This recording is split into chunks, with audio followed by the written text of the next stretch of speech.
Hello everyone. जैसा कि आप सभी लोगों का एसएससी जीडी का एग्ज़ाम चल रहा है, तो आज है आपका तीसरा दिन यानी कि 12 जनवरी और लास्ट शिफ्ट यानी कि फोर्थ शिफ्ट का एग्ज़ाम खत्म हुआ है। तो जो भी क्वेश्चंस लास्ट शिफ्ट में मिल पाए उन सभी क्वेश्चंस का हम एनालिसिस करवाने वाले हैं। तो जिन लोगों ने अभी तक चैनल को सब्सक्राइब नहीं किया हुआ है, चैनल को सब्सक्राइब कर देंगे, बेल आइकन को प्रेस कर लेंगे, जिससे कि आने वाले हर वीडियो का नोटिफिकेशन आप सभी तक पहुँचता रहे। और बाकी सभी शिफ्टों का PDF लेने के लिए आप हमारे टेलीग्राम चैनल से जुड़ सकते हैं, जो कि आपको हरेंद्र GS अड्डा के नाम से दिया हुआ है। टेलीग्राम में आप सर्च करेंगे तो आपको मिल जाएगा, या फिर आप डिस्क्रिप्शन में दिए हुए लिंक से भी जा करके जुड़ सकते हैं। चलिए शुरू करते हैं कि कौन कौन से क्वेश्चंस आज पूछे गए थे आपके फोर्थ शिफ्ट में, आप तीसरे दिन में।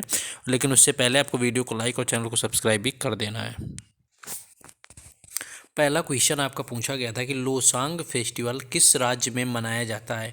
तो लोसांग महोत्सव सिक्किम राज्य के सबसे प्रत्याशित त्योहारों में से एक है। लोसांग को तिब्बती चंद्र कैलेंडर के अनुसार मनाया जाता है। यह हर साल के 18वें महीने में 10वें दिन पड़ता है और उसी का उत्सव 5 दिनों तक चलता है। तो आपका लोसांग फेस्टिवल पूछा गया था आपका, जो कि यहाँ पर आपके उत्तर पूर्वी राज्य सिक्किम से संबंधित है। लेकिन अगर आपसे लोसर उत्सव पूछा जा सकता है, लोसर त्यौहार कहाँ पर मनाया जाता है, तो लद्दाख उसका राइट आंसर हो जाता है। तो यहाँ पर लोसांग पूछा गया, तो लोसर भी याद रखना है, जो कि लद्दाख से संबंधित आपका फेस्टिवल है। नेक्स्ट क्वेश्चन देखेंगे। नेक्स्ट है क्वेश्चन कि यूपीएससी संविधान के कौन से भाग में, यानी कि जो आपका संघ लोक सेवा आयोग है, वो संविधान के किस भाग में दिया गया है। तो संघ लोक सेवा आयोग एक संवैधानिक निकाय है जो भारतीय संविधान में से संबंधित प्रावधान संविधान के भाग 14 में किए गए, यानी पार्ट 14 यहाँ पर राइट आंसर हो जाएगा संविधान का, जिसमें कि संघ लोक सेवा आयोग यानी यूपीएससी के बारे में आपका दिया हुआ है। नेक्स्ट क्वेश्चन देखेंगे हम लोग। नेक्स्ट आपका था कि निम्न भारत में कौन से उद्योग में आत्मनिर्भर है। तो यहाँ पर आपके ऑप्शन नहीं मिल पाए, लेकिन अगर आज आपका फोर्थ शिफ्ट का एग्जाम था तो यहाँ पर आपको बताना है क्वेश्चन कि ये कैसा आपका क्वेश्चन पूछा गया था।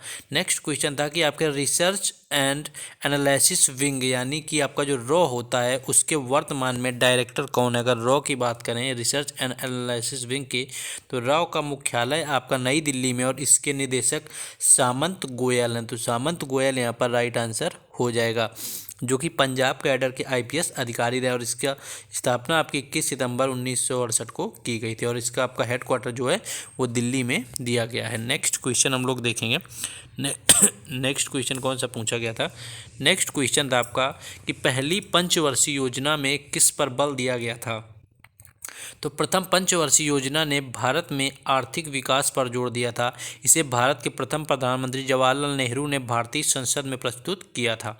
एक युवा अर्थशास्त्री के युवा अर्थशास्त्री से आपका संबंधित था, यानी कि आप प्रथम पंचवर्षीय पूछी गई थी आपकी, जो कि 1951 से लेकर के आपके 1956 तक चली हुई थी, यानी 1956 आपका राइट आंसर था। जैसे कि आपका थर्ड शिफ्ट में यहाँ पर पहली पंचवर्षीय योजना का कार्यकाल पूछा गया था, तो यहाँ पूछा गया था कि किस पर बल दिया गया था, तो आपका आर्थिक विकास करने पर यहाँ पर बल दिया गया था।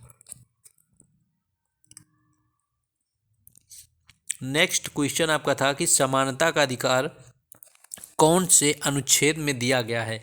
तो भारतीय संविधान के अनुसार भारतीय नागरिकों को मौलिक अधिकारों के रूप में समानता और समता का अनुसार अनुच्छेद 14 से लेकर के 18 तक आपका दिया गया है, तो जो कि न्यायालय में वाद के योग होता है।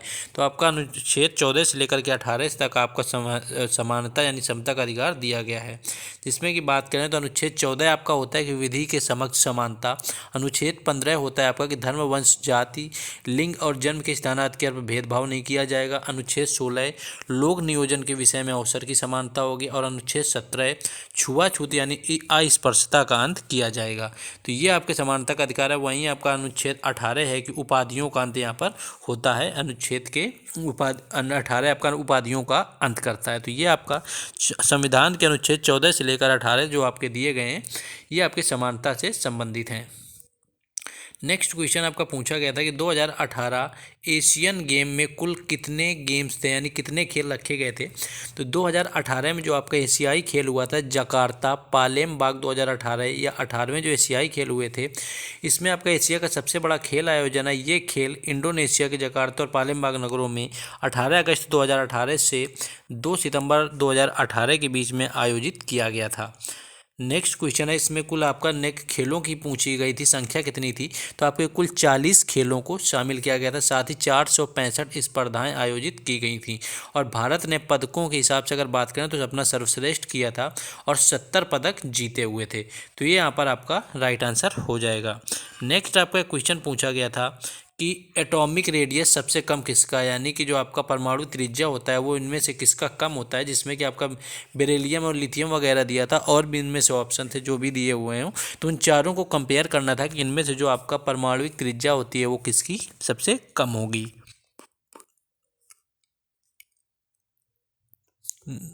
नेक्स्ट है यहाँ पर क्वेश्चन कि राघव चड्ढा किस सीट पर निर्वाचित किए गए हैं, ऐसा कुछ पूछा गया था आपका। दुर्गेश पाठक से कुछ रिलेटेड आया हुआ था आपका क्वेश्चन, तो इससे रिलेटेड कुछ आपका पूछ लिया गया था। यहाँ पर क्वेश्चन एग्जैक्ट ये पूरी तरह से मिल नहीं पाया है। नेक्स्ट क्वेश्चन था कि चोल साम्राज्य में अरियार किसे कहते हैं? तो उरैयूर जो होता है तमिलनाडु भारत में तिरुचिरापल्ली का एक क्षेत्र है। यह शुरुआती दौर में आपका चोलों की राजधानी थी। आपसे पूछ लिया गया था कि चोल साम्राज्य में उरैयूर पूछ लिया गया था, जो कि आपकी चोलों की आपकी राजधानी थी, जो कि तमिलनाडु के चिरापल्ली का एक क्षेत्र था। तो यहाँ पर आपसे पूछा गया था, तो ये चोलों की आपकी राजधानी थी, तो आपको करेक्ट करना था।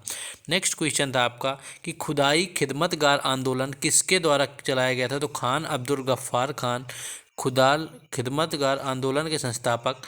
यह भारतीय उपमहाद्वीप के ब्रिटिश कब्जे के खिलाफ एक अहिंसक आंदोलन था।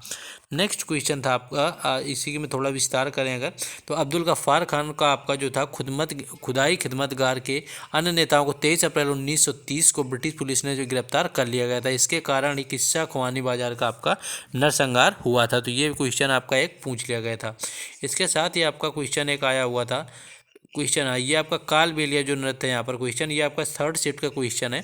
तो बाकी सभी शिफ्टों को जैसा कि एनालिसिस करवाया गया है, तो इस शिफ्ट में कह रहे थे कुछ स्टूडेंट्स से पता चला था कि मैथ्स थोड़ी ज़्यादा कैलकुलेटिव हो गई थी, क्योंकि मैथ का लेवल थोड़ा हाई हो गया था, जिसमें कि काफ़ी स्टूडेंट्स को प्रॉब्लम आ रही थी। और जैसा कि जीएस का पार्ट भी काफ़ी मतलब एक लेवल पर है, आप मॉडरेट टू टफ कह सकते हैं कि आपका यहाँ पर थोड़ा डिफ़िकल्टी लेवल जीएस का बढ़ गया, जिससे कि प्रॉब्लम स्टूडेंट्स को काफ़ी हुई है, क्योंकि जीएस में भी लोग कम से कम यहाँ पर अटेम्प्ट कर पाए। लेकिन मैथ भी साथ ही कैलकुलेटिव थी, बस हिंदी का पार्ट एज यूजुअल जैसा कि ईजी आ रहा था, तो हिंदी आपका थोड़ा ईजी ही रहा था जैसा कि बाकी शिफ्टों में आया हुआ है। लेकिन मैथ्स के आपके क्वेश्चन का आपका टर्न होना शुरू हो गया, यानी लेवल थोड़ा अप होने लगा है। तो मैथ्स का अपना जिनका एग्जाम थोड़ा आगे है वो कैलकुलेशन पर फोकस करेंगे। बाकी जैसा कि रीजनिंग में सिटिंग अरेंजमेंट के 2 से 3 क्वेश्चन काफ़ी लेंदी पूछ लिए गए थे, तो उन क्वेश्चंस पर आपको फोकस करना है कि आपको किस तरह से क्वेश्चन देखने हैं जिससे कि आपको प्रॉब्लम ना हो, क्योंकि लेंदी क्वेश्चंस आपको एग्जाम में छोड़ देना है जो कि आपके पूछे गए हों। तो इस तरह से आपके लेंदी क्वेश्चन भी 2-3 सिटिंग अरेंजमेंट के पूछ लिए गए थे। साथ ही आपका ओवरऑल पेपर ठीक ठाक ही था, थोड़ा इस शिफ्ट का हल्का सा आपका टफ हो गया।